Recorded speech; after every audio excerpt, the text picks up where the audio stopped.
بسم اللہ الرحمن الرحیم۔ اللہ تبارک و تعالی کے نام سے شروع جو بڑا مہربان اور نہایت رحم کرنے والا ہے۔ دنیا کی ایک ایسی نافرمان اور بدکار قوم کہ جنہوں نے دنیا کے اندر ایسی اللہ تبارک و تعالی کی نافرمانیاں کی کہ جن کے گناہوں کی وجہ سے اللہ تبارک و تعالی نے اس قوم پر جہنم کا دروازہ کھول دیا اور اس قوم پر جہنم کی آگ برسا دی۔ پھر دوستو، یہ دنیا کی تاریخ کی وہ واحد قوم تھی کہ جس قوم پر ایک ساتھ اللہ تبارک و تعالی نے بہت سارے عذابات نازل فرمائے۔ اس سے پہلے کسی بھی قوم پر ایک ساتھ اتنے سارے عذابات نازل نہیں کیے گئے۔ پھر دوستو، آج کی اس ویڈیو میں ہم آپ کو بتائیں گے کہ یہ بدترین قوم کون تھی، اور یہ قوم ہر 3 ماہ بعد ایک خوبصورت لڑکی کو ایک درخت کے لیے کیوں ذبح کیا کرتی تھی، اور پھر اللہ تبارک و تعالی نے اس قوم کی نافرمانیوں کے سبب کس طرح اس قوم پر اپنا دردناک عذاب نازل فرمایا اور اس قوم کو ہلاک اور برباد کر دیا۔ پھر دوستو، اس ایمان افروز اور عبرت ناک ویڈیو کو دیکھنے کے لیے آپ سے ہماری گزارش ہے، ہماری اس ویڈیو کو اینڈ تک ضرور دیکھیے گا اور ہماری اس ویڈیو کو لائک اور شیئر بھی ضرور کیجیے گا۔ پھر دوستو، حضرت ابراہیم علیہ السلام کی تیسری بیوی جن کا نام کنتورہ تھا، ان میں سے ایک بیٹا پیدا ہوا جن کا نام مدین تھا۔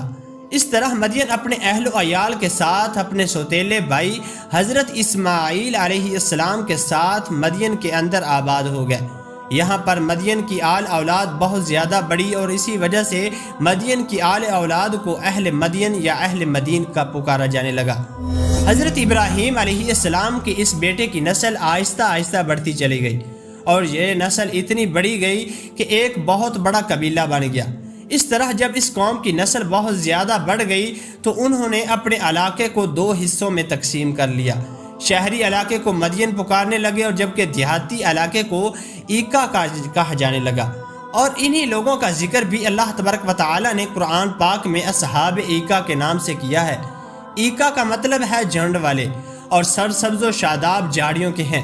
علاقہ اس قدر خوبصورت تھا اور یہاں پر اس قدر سرسبز و شاداب باغ تھے، اور کوئی دور دراز سے اس علاقے کو دیکھ لیتا تو ایسا معلوم ہوتا کہ جیسے یہ کوئی بستی نہیں بلکہ درختوں کا خوبصورت ایک جھنڈ ہے۔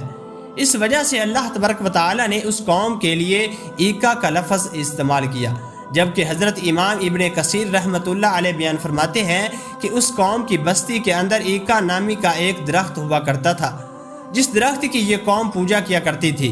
اور اسی وجہ سے اس قوم کو اصحاب ایکا کہا جاتا ہے۔ یہ قوم ایسی مشہور شاہراہ پر آباد تھی کہ جس شاہراہ کا ذکر اللہ تبارک و تعالی نے قرآن پاک میں بھی کیا ہے۔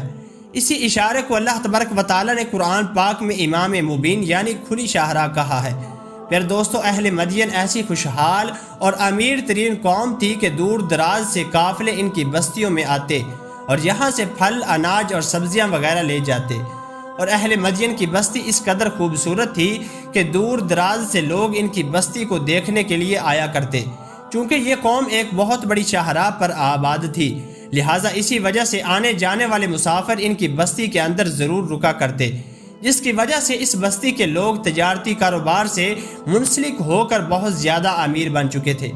پھر دوستو، اس طرح جب کہ اللہ تبارک و تعالی نے اس قوم پر اپنا خاص فضل و کرم فرمایا اور اس قوم کی خوشحال کر دیا اور اس قوم کو طرح طرح کی نعمتوں سے نوازا، یہاں تک کہ یہ قوم امیر ترین قوم بن گئی، اور یہ قوم خوشحال ہوتے ہی اللہ تبارک و تعالی کی نعمتوں کو بھلا کر اللہ تبارک و تعالی کی نافرمانیاں کرنے لگی، اور قوم عاد اور قوم سمود اور قوم لوط کی طرح اللہ تبارک و تعالی کی وحدانیت کو چھوڑ کر بتوں کی پوجا کرنے لگی، اور نہ صرف بتوں کی پوجا کرنے لگی بلکہ درخت کو بھی اپنا خدا بنا لیا۔ یہ قوم وہ واحد قوم تھی جنہوں نے سب سے پہلے درختوں کی پوجا شروع کی۔ اس سے پہلے کسی بھی قوم نے درخت کی پوجا نہیں کی تھی۔ یہی وہ بدبخت قوم تھی جس قوم نے سب سے پہلے درختوں کی پوجا کرنے کی بنیاد رکھی۔ یہ لوگ اس قدر جاہل تھے کہ اس دنیا کے اندر ایک نئی عبادت کیا کرتے، اور ہر 3 ماہ بعد ایک نامی درخت کو خوش کرنے کے لیے ایک خوبصورت نوجوان لڑکی کو ایکا نامی درخت کے لیے ذبح کیا کرتے تھے، اور اس خوبصورت لڑکی کے سارے جسم کے اعضاء کو کاٹ کر الگ الگ ہر جگہ پر دفن کیا کرتے۔ یہ جاہل قوم اس درخت کو اپنا خدا مانتی تھی، اور ان کا یہ عقیدہ تھا کہ اگر ایکا نامی درخت کو دوشیزہ لڑکی کی قربانی نہ دی گئی تو ایکا نامی درخت ہمارے کاروبار کو ختم کر دے گا اور ہمارا سب کچھ تباہ و برباد ہو جائے گا۔ اس کے علاوہ یہ بدبخت قوم ناپ تول کے اندر بھی کمی کیا کرتی تھی۔ اس کے لیے بھی ان لوگوں نے ایک خاص قسم کا انتظام کیا ہوا تھا۔ یہ لوگ ناپ تول میں کمی کرنے کے لیے اپنی بہنوں اور اپنی بیویوں کو برہنہ لباس پہنا کر اپنے کاروباری مراکز میں بٹھایا کرتے، اور جب کوئی تاجر کوئی چیز خریدنے کے لیے آتا تو وہ ان لڑکیوں کو برہنہ لباس کے اندر دیکھ کر اپنی شہوت کے ہاتھوں مجبور ہو کر ان کے ساتھ مصروف ہو جاتا۔ اور ادھر یہ قوم ناپ تول کے اندر کمی کیا کرتی، اور نہ صرف یہ قوم ناپ تول کے اندر کمی کیا کرتی بلکہ زیادہ تر یہ لوگ چیزوں کو ہی تبدیل کیا کر دیا۔ یار دوستو، اس طرح یہ قوم طرح طرح کی نافرمانیوں کے اندر مبتلا تھی، اور ان کے دن رات اللہ تبارک و تعالیٰ کی نافرمانیوں کے اندر گزر رہے تھے کہ اللہ تبارک و تعالیٰ نے اس قوم کی ہدایت کے لیے اپنے پیارے نبی حضرت شعیب علیہ السلام کو اس قوم کی طرف نبی بنا کر بھیجا۔ حضرت شعیب علیہ السلام کا تعلق بھی اہل مدین ہی سے تھا۔ حضرت شعیب علیہ السلام اللہ تبارک و تعالیٰ کے وہ برگزیدہ نبی ہیں کہ جن کا ذکر اللہ تبارک و تعالیٰ نے قرآن پاک میں 11 مقامات پر فرمایا ہے۔ حضرت شعیب علیہ السلام نبوت سے پہلے بھی اپنی قوم کے اندر ایمانداری اور نیک نیتی کے لیے مشہور تھے، اور نبوت ملتے ہی حضرت شعیب علیہ السلام نے اللہ تبارک و تعالیٰ کا پیغام پہنچانا شروع کر دیا اور اپنی قوم کو تبلیغ کرنا شروع کر دی۔ حضرت شعیب علیہ السلام اللہ تبارک و تعالیٰ کے وہ برگزیدہ نبی ہیں کہ جن کو حضور اکرم صلی اللہ علیہ وآلہ وسلم نے خطیب الانبیاء کا لقب دیا ہے، جس کی وجہ یہ تھی کہ جب حضرت شعیب علیہ السلام لوگوں کو تبلیغ کرتے تو ایسے معلوم ہوتا کہ جیسے یہ لوگوں پر جادو ہو جاتا، اور لوگ اپنی کام کاج چھوڑ کر حضرت شعیب علیہ السلام کی باتیں سنا کرتے۔ لیکن اس کے باوجود بھی اس بدترین قوم میں سے چند غریب لوگوں کے علاوہ کوئی بھی حضرت شعیب علیہ السلام پر ایمان نہ لا سکا، بلکہ اس قوم کے بدبخت لوگ حضرت شعیب علیہ السلام کو جادوگر کہہ کر آپ کو جھٹلاتے رہے، جیسا کہ اللہ تبارک و تعالیٰ قرآن پاک میں ارشاد فرماتا ہے، اور اہل مدین کی طرف ان کی قوم میں سے حضرت شعیب علیہ السلام کو بھیجا۔ انہوں نے کہا، اے میری قوم، اللہ تبارک و تعالیٰ کی عبادت کرو، اللہ تبارک و تعالیٰ کے علاوہ کوئی معبود نہیں، اور ناپ تول میں ہرگز کمی نہ کرو، بے شک میں تمہیں خوشحال دیکھ رہا ہوں، اور بے شک مجھے تم پر گھیر لینے والے عذاب کا ڈر ہے۔ اس طرح جب حضرت شعیب علیہ السلام نے اپنی قوم کو سمجھایا اور اللہ تبارک و تعالیٰ کی نافرمانیوں سے منع کیا تو اس قوم کے بدبخت لوگ حضرت شعیب علیہ السلام سے کہنے لگے، کیا تمہاری نماز تمہیں یہ حکم دیتی ہے کہ ہم اپنے باپ دادا کے خداؤں کو چھوڑ دیں اور اپنے ماں بال میں اپنی مرضی کے مطابق عمل داخل نہ کریں کہ تم تو بہت بڑے عقل مند اور نیک چلن ہو؟ اس طرح حضرت شعیب علیہ السلام کی قوم حضرت شعیب علیہ السلام کو برا بھلا کہنے لگی، لیکن اس کے باوجود بھی حضرت شعیب علیہ السلام اپنی قوم کو اللہ تبارک و تعالیٰ کا پیغام پہنچاتے رہے اور اللہ تبارک و تعالیٰ کی وحدانیت کی طرف بلاتے رہے۔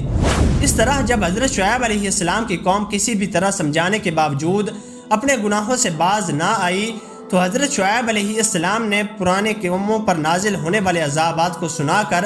اپنی قوموں کو ڈرانے کی کوشش کی، اور حضرت شعیب علیہ السلام اپنی قوم سے کہنے لگے، اے میری قوم، اگر تم لوگوں نے اللہ تبارک و تعالیٰ کی نافرمانی کی اور میرا کہنا نہ مانا تو اللہ تبارک و تعالیٰ کا دردناک عذاب تم پر بھی نازل ہو جائے گا، جس طرح کہ حضرت نوح علیہ السلام کی قوم پر اور حضرت ہود علیہ السلام کی قوم پر اور حضرت صالح علیہ السلام کی قوم پر اللہ تبارک و تعالیٰ کا عذاب نازل ہوا تھا۔ حضرت شعیب علیہ السلام اپنی قوم کو یاد دلاتے ہوئے فرمانے لگے، حضرت لوط علیہ السلام کی قوم تو تم سے کوئی دور نہیں۔ اس طرح حضرت شعیب علیہ السلام کی آواز و نصیحت سن کر پوری قوم حضرت شعیب علیہ السلام سے تنگ آ گئی اور حضرت شعیب علیہ السلام کے خلاف ہو گئی، اور حضرت شعیب علیہ السلام کو دھمکیاں دینے لگی، یا تو ہمارے دین میں داخل ہو جاؤ اور یا ہماری طرح بتوں کی پوجا کرو، ورنہ ہماری بستیوں سے نکل جاؤ۔ اور یہ بدبخت لوگ حضرت شعیب علیہ السلام سے کہنے لگے، اگر تیرا قبیلہ اتنا بڑا نہ ہوتا تو ہم تجھ کو دیکھتے کہ تو ہمیں ہمارے دین سے کیسے ہٹاتا ہے، ہم تجھے سنسار کر دیتے اور تجھ کو قتل کر دیتے۔ اس طرح جب حضرت شعیب علیہ السلام نے اپنی قوم کی یہ حالت دیکھی تو حضرت شعیب علیہ السلام سمجھ گئے کہ اس قوم میں سے ایمان کی کوئی امید نہیں اور ان میں سے کوئی بھی ایمان نہ لائے گا۔ دوستو، حضرت شعیب علیہ السلام نے اپنی قوم کو یہ فیصلہ سنا دیا کہ تم لوگ اپنے طریقے پر عمل کرتے رہو اور میں اپنے طریقے پر عمل کرتا ہوں۔ تھوڑے ہی دنوں میں معلوم ہو جائے گا کہ کون حق پر ہے اور کون باطل پر، اور کس پر اللہ تبارک و تعالیٰ کا عذاب نازل ہوتا ہے، اور کون جھوٹا ہے اور کون سچا۔ جیسا کہ اللہ تبارک و تعالیٰ قرآن پاک میں ارشاد فرماتا ہے، اے ہمارے رب، ہمیں ان اور ہماری قوم کے درمیان حق کے ساتھ فیصلہ فرما دے، اور تو سب سے بہتر فیصلہ فرمانے والا ہے۔ حضرت شعیب علیہ السلام نے آخری بار اپنی قوم کو سمجھانے کی کوشش کی، لیکن یہ بدبخت قوم اپنے گناہوں سے باز نہ آئی اور اس طرح اللہ تبارک و تعالیٰ کی نافرمانیاں کرتی رہی، بلکہ یہ قوم حضرت شعیب علیہ السلام سے یہ کہنے لگی، اگر تم اللہ تبارک و تعالیٰ کے سچے نبی ہو تو آسمان سے کوئی ٹکڑا گرا کر ہم سب کو ہلاک کر دو۔ اور یہ لوگ حضرت شعیب علیہ السلام سے کہنے لگے، اگر اللہ تبارک و تعالیٰ کے اس عذاب کو ہم پر لے آؤ جس عذاب سے تم بار بار ہمیں ڈراتے ہو۔ اس طرح جب یہ قوم قابل ہدایت نہ رہی اور ہر لحاظ سے اللہ تبارک و تعالیٰ کی نافرمان ثابت ہوئی اور خود ہی اللہ تبارک و تعالیٰ کے عذاب کو طلب کرنے لگی، تو اللہ تبارک و تعالیٰ کا دردناک عذاب اس قوم پر نازل ہو گیا۔ جیسا کہ حدیث پاک میں آتا ہے، اس قوم پر اللہ تبارک و تعالیٰ نے دنیا ہی میں جہنم کا ایک دروازہ کھول دیا، جس کی وجہ سے ان کی آبادی میں شدید گرمی اور گرم لو کی تپش اور حرارت کی وجہ سے بستی والوں کا دم گھٹنے لگا۔ تو یہ لوگ ادھر ادھر بھاگنے لگے اور اپنے گھروں میں چھپنے لگے اور اپنے سروں پر پانی ڈالنے لگے، مگر پانی اور سائے کی وجہ سے بھی اس قوم کی کوئی چین اور قرار نہ ملتا، یہاں تک کہ اس بدبخت لوگوں کے جسم جہنم کی آگ کی گرمی کی وجہ سے جلسنے لگے اور یہ لوگ جہنم کی آگ میں جلنے لگے۔